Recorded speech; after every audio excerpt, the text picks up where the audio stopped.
So I've got this game gear here and it's having a bit of a problem. Sometimes you turn it on and the screen will turn on and then it will go back off. Here you can see it's on and it's just showing blank. Now I speculate this is just a problem with the power supply. So the capacitors are probably dried out. We're going to take a look at that. To open this game gear up, most of the screws on here are Phillips, so you can use a regular screwdriver for those. But then they have this one right behind the cartridge that's a little different. Some people call this a game bit screw.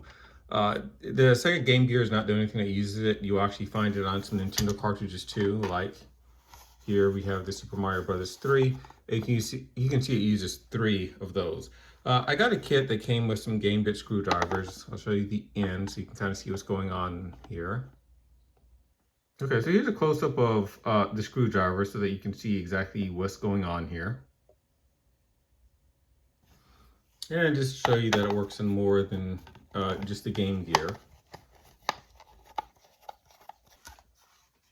So you can see I just removed it from the Mario Brothers cartridge. So this is useful to have because there's lots of other game-related things that use this.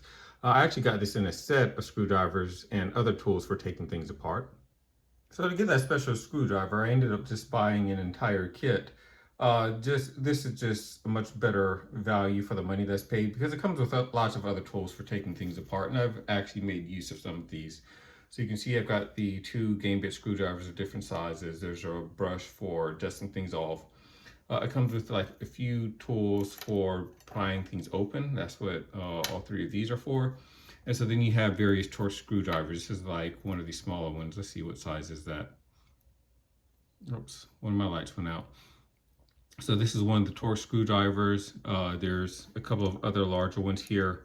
And then these, it's very easy to confuse these for Phillips screwdriver bits, but they are not Phillips. These are actually, the ends of these is actually Y-shaped. I don't think I'll be able to get a good picture of this. Let's see. I'll see if I can get like a good close-up of those for you to see. And then it also came with a suction cup, and all of this comes within a carrying case. I've taken it all out just so that I can show you everything individually. But if you plan on taking this or some other things apart, I would suggest going ahead and getting a kit. Okay, so this is the power circuit board for the Sega Game Gear. I'm going to see if I can get it fixed. I believe this is where the problem lies. So I suspect it's going to be one of the capacitors that's on here. So there's 3 capacitors, and that's why I have 3 that are sitting here that are of the same values. So let's see, these values are, one of them is 820 microfarads, another one is, I think this is 100 microfarads, and 22. So I'm going to get these removed and get the new ones added in. Now, of course, these capacitors are polarized. They do have a proper direction and a reverse direction. So if you're doing this yourself, you might want to take a picture of which way the polarity goes and just pay attention to the stripe that's running up and down. So of course I've taken a picture because I'm recording this, so I've got this recorded. But I'm going to start off by desoldering these 3 and then put the new ones back in. Having removed the largest of the capacitors, I took notice of something. You'll see here the white edge. That is to notify you that that is the negative side of the capacitor. So I just need to make sure that the wire that's on the white side is the one that gets inserted through that hole. So I didn't realize the board was already labeled for that, but I'll continue on. So just to show how I'm removing these, I do not have a desoldering iron. I just have a soldering iron, so what I am using instead is some of this solder wick. This is just basically braided copper. So what I can do is if I put the wick like over near or on the pins that I want to desolder, as I start to, I'm sure if I'm doing something wrong, someone would let me know, but as I'm starting to melt the solder, it ends up getting absorbed by the fibers of the wick, and so I'm removing some of that solder first before I remove the capacitor. That way, when I remove the capacitor, it either lowers the chances of those holes just getting sewed back up, which even if that happens, that's not the end of the world. But lowers the chances of the holes getting sewed back up, and even if they do, there's less solder there to get in the way, so there's less to melt in order to put the new capacitor in place. I'm going to get these other 2 capacitors removed off camera. All 3 of the old capacitors have been removed.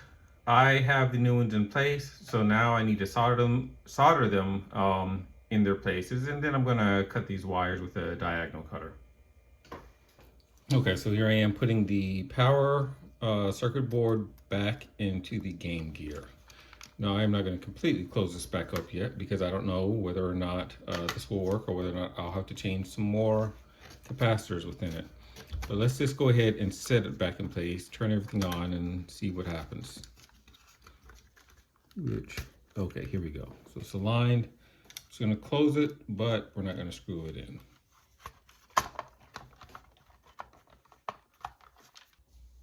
So everything's back together. I just put a game in here and let's see if it works.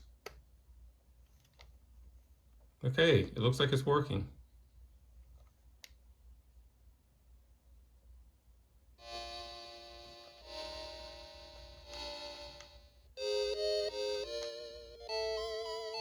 Yep, so it seems to be working. Just make sure that the buttons actually respond.